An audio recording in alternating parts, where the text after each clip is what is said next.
Chief Forester of Mayoral Fire Brigade. So I've been part of that fire brigade for 32 years now, and I was 14 years the Deputy Chief, and now I'm the Chief since 2017 when Brian Dobson did the dirty on me and he retired. I'm quite heavily involved in the medical unit belonging to our fire brigade. It was myself and Bonnie Dobson that really caught hold of it and ran with it, and of course that we did a lot of training in St John's, so she and I lead that unit. And she's now become an ambulance officer, and I do casual elite driving patient transfer ambulances. It's one of the other things I do. I'm also a ministerial appointment to the Department of Conservation Joint Advisory Board for the wetlands in front of Mayoral and the scenic reserve behind it. That's made up from the Treaty of Waitangi. Tū Wharetoa have 2 representatives because they've settled. Ngāti Awa have 2 representatives because they've settled. And Ngāti Rangatihi, they all have 2 representatives when they do settle. But I've been appointed by the Minister to represent the public. So I'm quite vocal on that too, as I will tell you. So what am I really pushing? I've got 3 main focuses, and I haven't really changed them from day one, as hands will recognise. I've got 3 main focuses. I believe a rangataiki ward should have the same standards and level of service as Whakatane and Aheipi. I believe there should be a focus on infrastructure, and I believe that I would push for better consultation, communication and explanation from the council. Now I'll explain that to you. When they dug out the Mayoral lagoon, they came to us and said, look, we've got this great plan for you. Here's the plan, and this is what we're going to do. And I said, when are you going to consult with us? And they said, that's a consultation. Well, what if we've got different ideas? And I said, no, this is the idea. So they went with that, and it turned out completely different because they changed their minds and never came back to us. So my point of view is we need proper consultation. They need to come to us and say, what do you, the community, want? Because I know a lot of the community didn't want to dig it out because we knew it would silt up after 3 years. But they dug it out and they wasted $3 million and it's silting up. And now they're refusing to do the maintenance on it. They want to turn it into wetland, which what it was after the floods. But we're still making maintenance, and our rates for maintaining it, which they're not doing. So I want them to give us the money back. I know that's not going to happen. Infrastructure. You know, like the Mayoral reticulated sewage. I'm on a sewage committee with regional council and district council, and I represent the Mayoral people. What they're saying, they can put new septic tanks in every section there, and it won't work because the soils layer is rubbish. It won't work. We desperately need it. So government's given us $6.7 million because we're a poor town. It's our percentage. Regional council's willing to give us $6 million.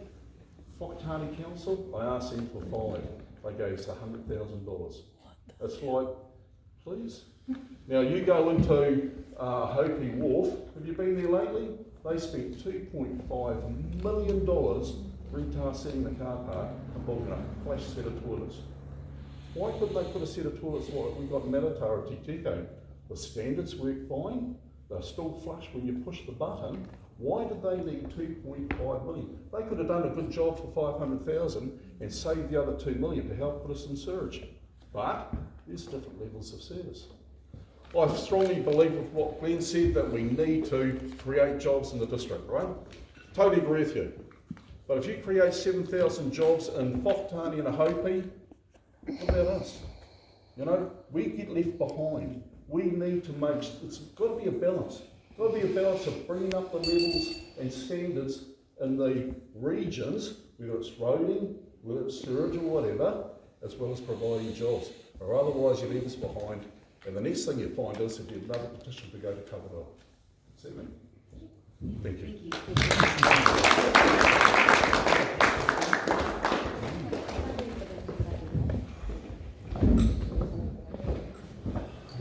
Firstly, all the candidates that are standing for the rangataiki ward, like Mel, I too feel very humbled to be part of that group of people that have put their foot forward to be considered. I've come home after 3 years, but I've been still involved back home in Aotearoa. For example, I've been on there 28 years in terms of tribal governance. I felt that I could do a lot more. There were a lot of things that I felt I was incompetent about it and I needed to go away. To try and broaden my perspective, I felt that being at home and locked at home, I couldn't, because I'm so involved, I needed to get out of it. So I went and took a position in, it was a bit scary, but I did it anyway, senior executive position for Māori television. And we deal with, say, 1 million people a week in terms of frequency, in terms of multi-platforms and access to knowledge and information. I was put on to an international committee, Indigenous broadcasting, which included Taiwan, China, Ireland, Scotland, Hawaii, Australia. So I mean, those are the things that I found I needed to learn and get away from home to learn more about what I could do better. I was the chairman of Mātātua Marae for 2 to 3 years there, leading the people in Māngere. I established relationships across Auckland with 19 iwi, which is not an easy task. Ngāti Whātua, Ngāti Pāua, just to name a few. There's a lot of interesting sort of dynamics about how you deal with people. But I felt that I needed to do that to go away so that I could come home. That I could be a better pauroto. I've made mistakes in the past. And I note that if there have been any things I've said or done in the past, to anyone in my community, I'm sorry for that. I felt I could be better for you to be considered as the Rangitaiki Ward representative if I went away. And I did. My daughters are important to me, my mother and my family. So that's my strength. I love Rangitaiki more than any of the places throughout Whakatane, though. I can connect to all the different communities and even right across. But this is where my heart is. For example, I was privileged to be part of the original members for the Brandmar Springs. I was a warden, picking up rubbish, developing the safety so that now people go and swim there, they can have access. I've been part of the committee that's looked after 600 of our people who lie here in our local cemetery. For Awakaponga Cemetery, I'm currently the chairman of our cemetery up here. I felt relationships with farming community is important. I chair quite a few of the Māori land blocks here. For example, with Pō Kere Kere, we've got a good relationship here with the Gray family. And the work that they have, I have confidence in that relationship. I have confidence in that business. And that's going to be an ongoing relationship. I don't see it going anywhere else except up in terms of increasing economic potential for the district here. The Matata is close to my heart. My grandmother's there, my church is there. I'm a Catholic. So I mean, that's my spiritual connection. Matata is really important to me. My grandmother's buried there, my father's sisters are buried there. So it's not that I'm going to go away. I will die here. So this, I have a vested interest, and that is to look after and protect, like you, what's best for the interest of our community. Like Gavin, we sit on the Joint Advisory Committee for Matata Scenic Reserve, and also the mountain behind our shops there, Whakapau Kōrero.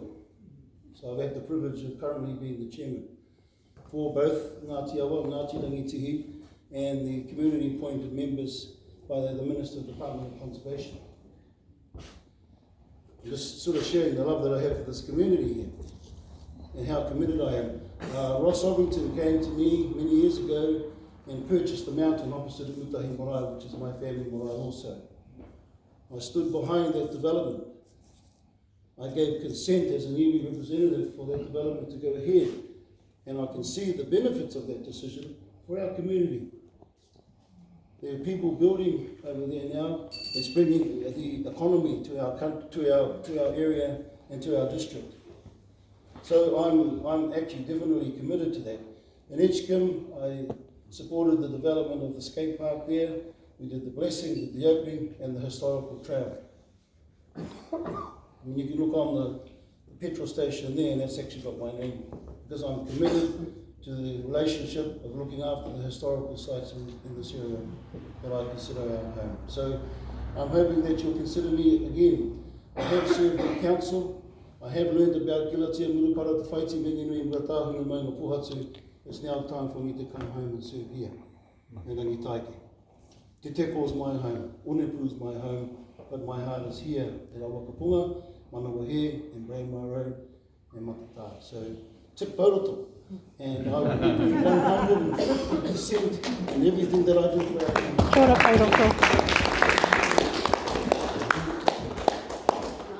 We're taking along with time, so I'll invite all the Rangatahi ward candidates to come and sit up the front here and we can field some questions. So if you do have a question, get straight to the point with the question, that would be wonderful, and probably have time to make more questions. We'll see how we go.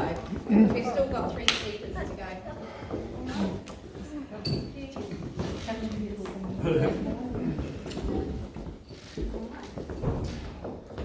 So, who would like to start? Questions? Yes, Admiral. Yeah, hi, my name's Ed Williamson and I'm not used to this sort of thing. In fact, Victor, I must admit, I'm one of the people that have never been to council meetings, so it's not a problem. I have a specific question to ask maybe Gerard, because he's been in the council for a long time. And it may not be a big question in the scheme of things, but could you tell me why the council voted against continuing paying the premiums for the insurance of this building? Because the council can't, the community, can't afford to pay for the premiums. And if that's the case, something happens to this hall, it'll be gone. So the community will miss out. And if I may, I'd like to respond to your response. I am privileged in having been on council for the last 9 years. I was forewarned of this in Edgecombe. Somebody already bailed me and Russell up about it. And so I did go back through the agendas to go and have a look at what was happening and why it happened and what happens next. And so basically for 25 years the council has been paying the insurance premium of this building and has included it in with all the assets of Whakatane District Council. For one reason or another, there was some water race down Braemar Road, decided to go under the building rather than through the drain, and this floor got destroyed. And so council was then tasked with the issue of getting this thing reinstated. And because council has got big assets, council also has got a very big excess, which is $25,000. Wow. And so through the agendas, having tracked back through and trying to remember exactly how we got to where we got to, it boils down to that council had the option of, had to make the claim. The value of the work here was well in excess of $43,000, and it then had to go and stump up $25,000 of ratepayers' funds to prop up the insurance here. And the conversation changed around a little bit and said, what happens if this hall held its own insurance? It could then go and set its excess. And the excess wouldn't be $25,000, it would be a lot less and far more manageable. And so through the staff reports, basically it was recommended to us that council stop paying the premium and that the hall committee takes up the insurance, and that the hall pays its own insurance, and it can go and strike an excess that would be far lower than $25,000 and take a burden off the ratepayers. And the last caveat to that, which a lot of people don't seem to remember, is that this hall committee is allowed to apply to council for a subsidy to go and help pay for the insurance premium. And so rather than paying $9,000 in council for the insurance on the hall, this hall committee would be paid $2,000 or $3,000 subsidised by an application to council. So the rationale here basically is that if council held the insurance, any time there was an accident here, it would be $25,000 every time. And so the staff recommendation was that we couldn't hold that liability on our accounts for a hall that we don't own. Council does not own this hall. No, the community owns it. And I understand that the council gets $60 million a year from this community alone in rates. hell of a lot, I would imagine. Maybe my figures are wrong, they probably are. But I judge a person by what they do, not by what they say. And to me, that means that if the council don't pay it, it means that they don't really have any concern for the community as such, this area. And I'm not sure where I'm going with this, but you can see I'm very nervous. But you say that you care for the community and there's got to be communication and all the rest of it. At one sort of stage through that process, there was not very good communication between the hall and the council. And I better sit down before I dig a bigger hole, but to me it means that it's a financial issue, not a community issue. If that makes sense. Yes? Yeah, go on. So, I don't want to steal anyone's thunder, so back in the day when the old one burnt down, I wasn't here with the rest of the crew trying to put it out, okay? So I've got a bit of history with this place. We've held many of our fire brigade big duties in here, so I love this hall. You know, this is like the Mayoral town hall because we haven't got one.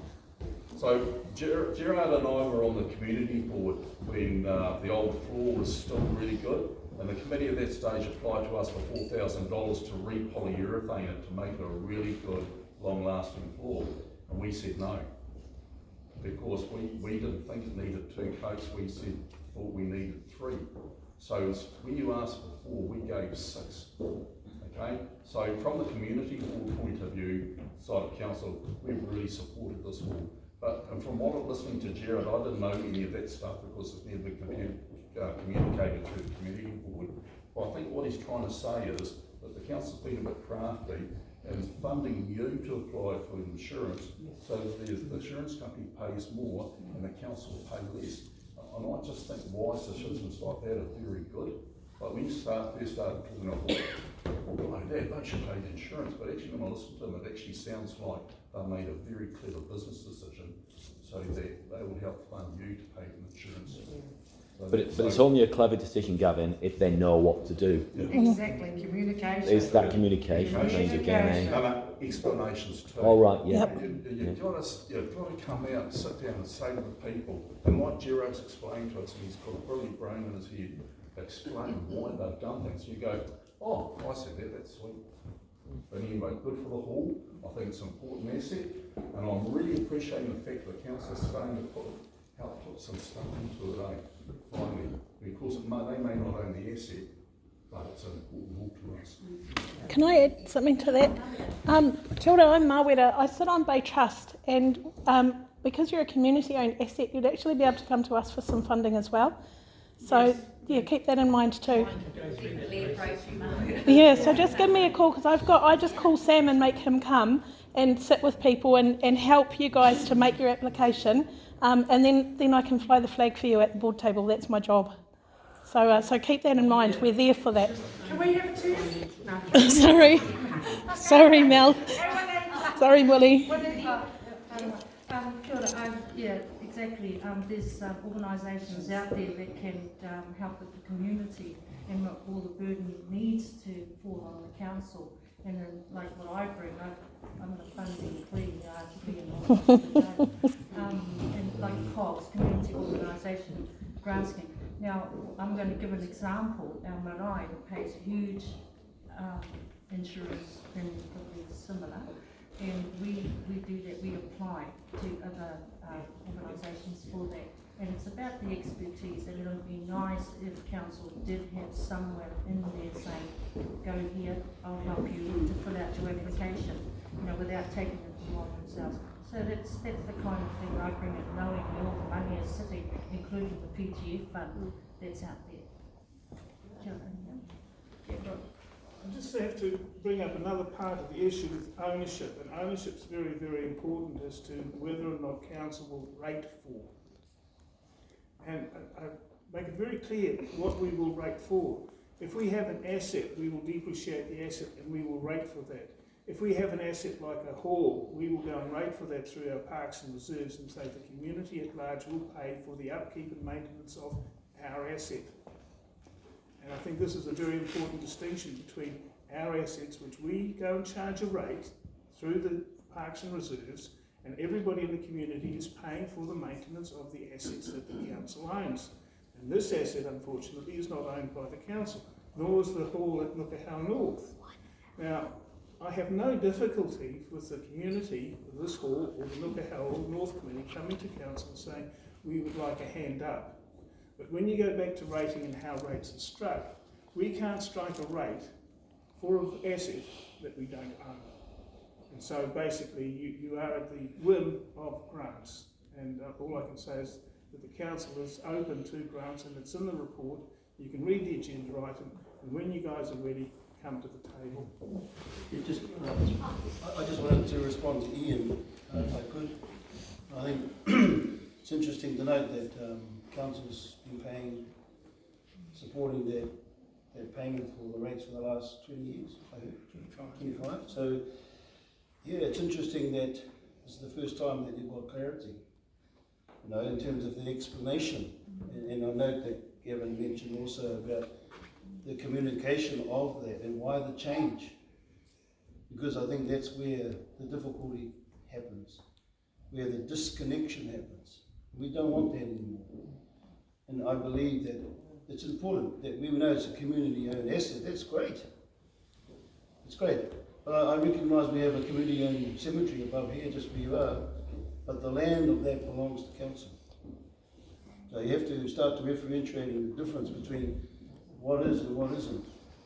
In my view, everything that is in our community is ours. And that's a different way of thinking. Because here, I'll give you an example. My view is this, that we are the land and the land is us. So hold with me.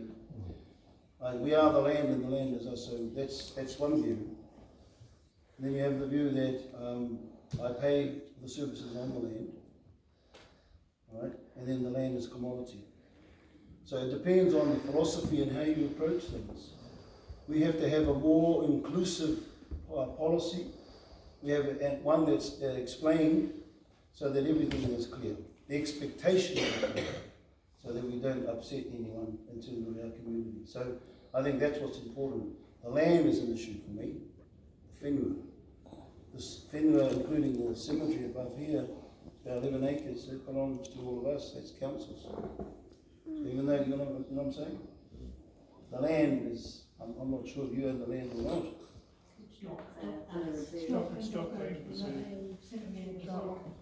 Doc? Yeah, we need more relationship with Doc so they can transfer the title back to you. That's something I would consider. Do you want to play that off? Yeah, okay, thank you. Thank you. If you'd like to take your seats again, and I think, well, actually, sorry, has anybody got any really pressing question that they would like to ask our line up here before they take their seats again? Okay, one more question and then we'll move on. Thank you. So I had some sense as well. And was a bit after the question was called came from about our rates. I understand that the current council has unanimously voted for putting the rates up for the rural areas, less for Whakatane and extremely less for Hopi.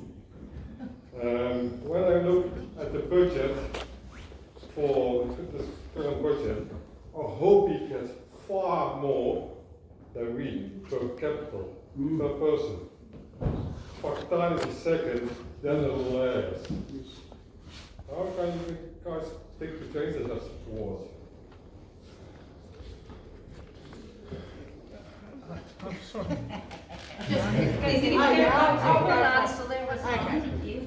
I'm not sure of your figures, but I know there is, Darren and I have actually had a conversation around how the ratings and how they rate each property on the value and all of that sort of stuff. I believe there needs to be an overview or a rates overview of everything. But until you get into council and actually have a look at exactly what they're doing, I think the biggest problem is communication.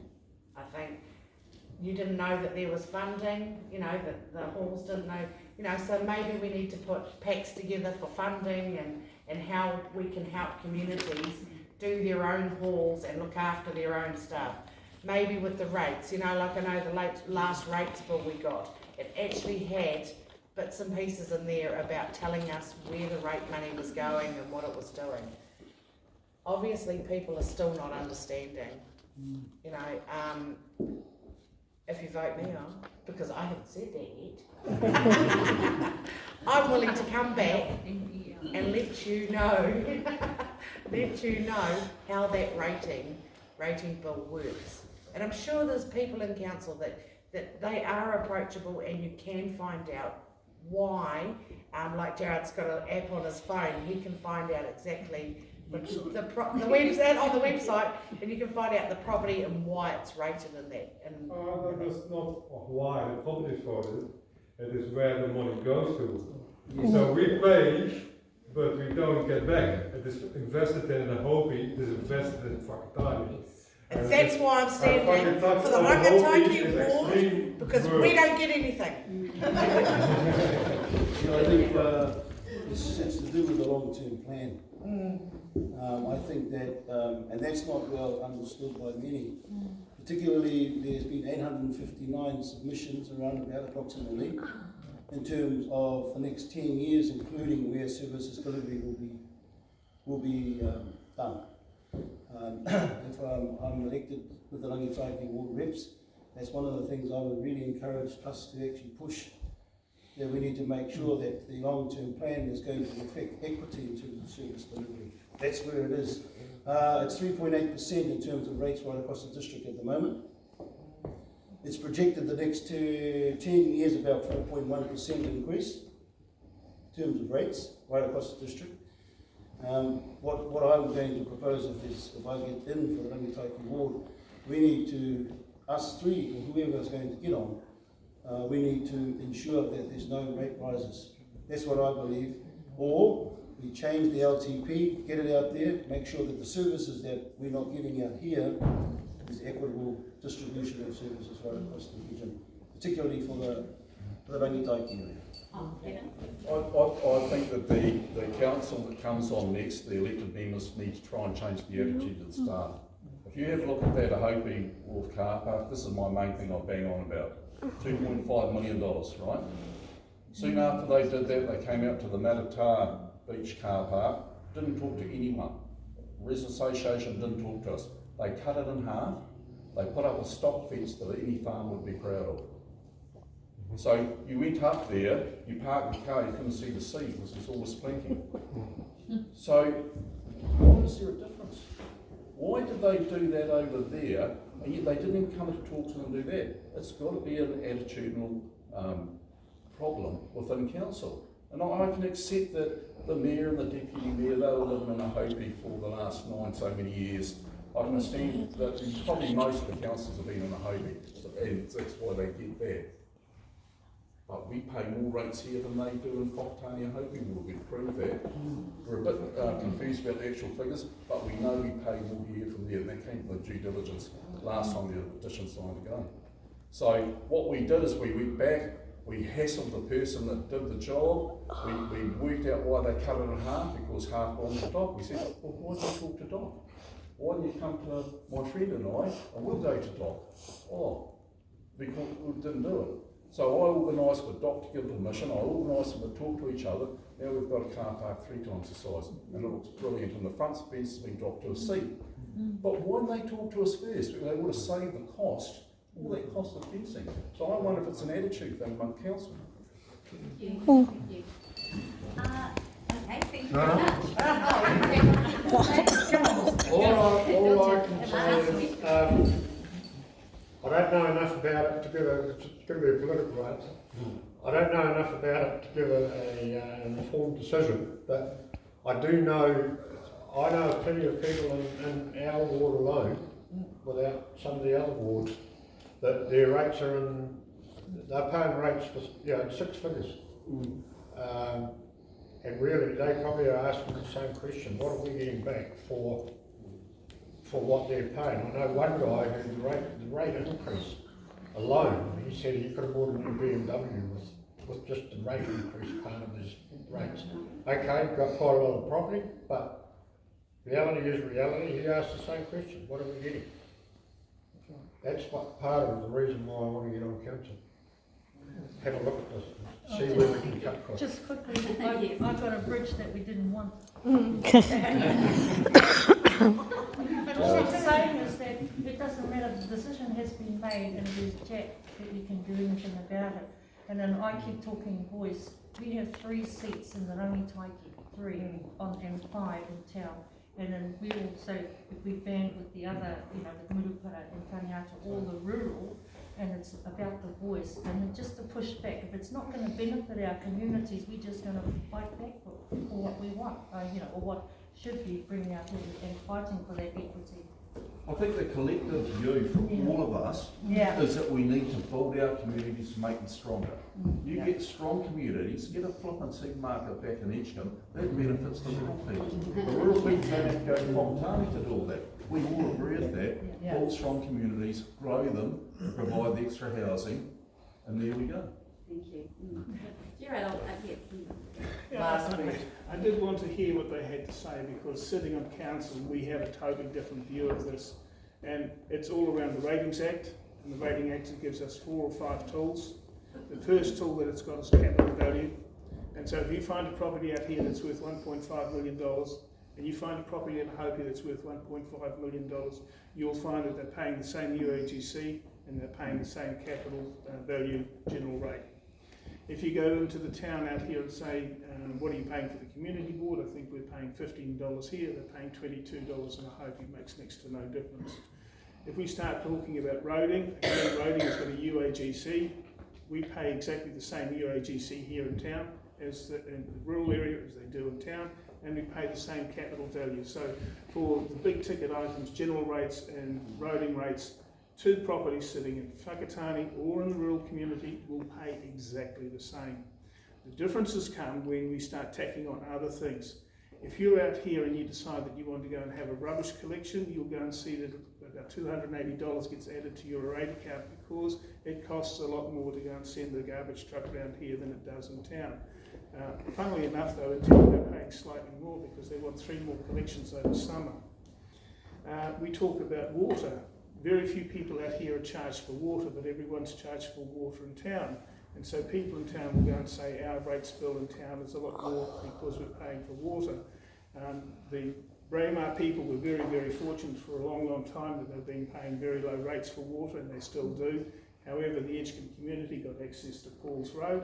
Paul's Road's water was bought in on a subsidy of $2.8 million, so it would never have happened without the $2.8 million subsidy. The community was going to contribute $300,000. I hate to say this, Winnie, your success in getting water out to Titeko cost the community another $1.8 million. Yay! And spend it where it needs it. And that now has to be funded for by the community because we've got no subsidy for it. And so now you'll find that Edgecombe is paying the same water rate as the people in Whakatane. Titeko at the moment is still on the Braemar water rate, even though it's on a totally different scheme. I could go on and on and on to go and say, you know, the amount that you pay in rates for comparable valued properties are the same. Wilson says he's got friends that are paying huge amounts in rates, and I'll confess that I'm paying the best part of $50,000 to council, and I'm paying more than that to the regional council. And when you have a look at the last rate rise in Edgecombe in particular, you'll find that the regional council rates have gone up about 300% over the last 10 years, and council rates went up about 150. So you've got to look into the rates bill to understand what's happening. And the final bit with William's to do with bifurcation, that is the regional council, and the regional council engineers say we've got to fix up the tail of the drainage network before we fix up the tap at the top. And they've still got another $2.3 million to spend, and that will be rated to the community over the next 5 years. Thank you very much.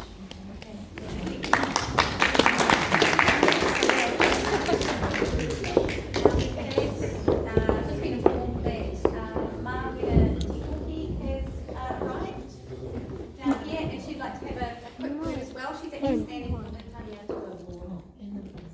Māoriwa. And we will- Māoriwa. Yeah. She's Māoriwa. I'm Mawera. Oh, wow, okay. Māoriwa. Would you like to come forward just quickly to say something and then? Kia ora, Māoriwa. Māoriwa and Māwera. Always getting Always. Always. Yeah. always. Hi, kia ora koutou. Thank you for the opportunity to be able to have a kōrero to you fellas this afternoon. I was a little bit late because I came from Matahi and our roads aren't the best. But yes, my name's Mariwa Titoko. I'm standing for the Tāneatua Waimana ward. And recently found out that the zone has been changed to include Te Māhoi, McDonald Road and Galatea Road. And so as a potential councillor, I wanted to come and see what my neighbours were up to because like Pauroto, I believe that relationships are key. And that although we all share similar issues and priorities, I still like to pioneer what's happening with my communities out at Rātuki Waimana, Tāneatua and Wainui, and now with Te Māhoi. And so today's been really great for me to hear the communities out here and what's your priorities and some of the issues that are sitting up there for you around rates, around communication, absolutely, transparency, and what's happening in the council and how that's been divulged out to the commoners, and what's been really interesting in this space is that our rohe of Mātātua, or the district of Whakatane, the people that live here have changed. They're no longer those people that sit back and go, yes, you do the work. They actually want to know what's happening and how it's going to benefit them. Rātuki pays the same rates as most of other people, but they get only 2 services, roading and rubbish. Waimana will get 4 of the council services.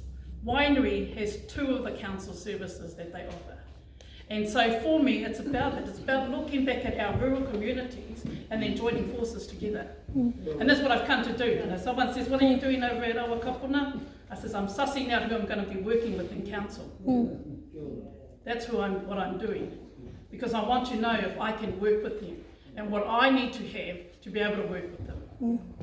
And the people that have put their hand up for mayoralty, nā mihi kia koutou. Because whoever of you get in, I know that at the centre of your heart is our district. Because that's it. I'm too, well, yes, I'm from Waimana, yes, but we're all in this together. And I'm looking at Victor's shirt that says, and we're out there doing this. Kia ora, Victor, for that. But we're all in this together. Because it's not just about my small communities in the back blocks, or my whānau back at Ruatahuna, Wakaru and Murupara and Galatea, Te Whaiti and Minginui, the lost people. But it's also about these communities. And so today was just about to come and support all of you amazing people that are putting your hand up either for council, community board, mayoralty or even DHB, Mawera and Ian, Mawera. You get to say the word Mawera, it's been said to me. But you know, I just like to acknowledge all of you and acknowledge you, Patsy, thank you for the invitation. And our whānau that have come today because you want your voice to be heard. Because it is about your voice. And the people that have put their hand to represent you are absolutely your people. And nā mihi kia koe, Jared, because yeah, that was a hot spot right there. But you don't, if we're looking at successioning, and that's where the council needs to look at, successioning. It is about being transparent and having hui, or having a forum where people, like Leslie was saying, that we can come and talk and be faces. The mahi should not be left on community boards and those that are doing that work there to be the face of the council. I represent my people, and so there's an expectation from my people that I'm at the level that they are. I'm at their hui. I'm supporting the community board, and I'm supporting the great people that have kaupapa, like the ones that hold the mana for this hall, like those that are doing the restoration mahi up the front. That's where we need to be seen as councillors. Whakatane District Council has an opportunity to be a different council. That you actually see people who can walk their talk. So, tēnā koutou, we can go and have some lovely pie that Mohairi and Sandy have prepared.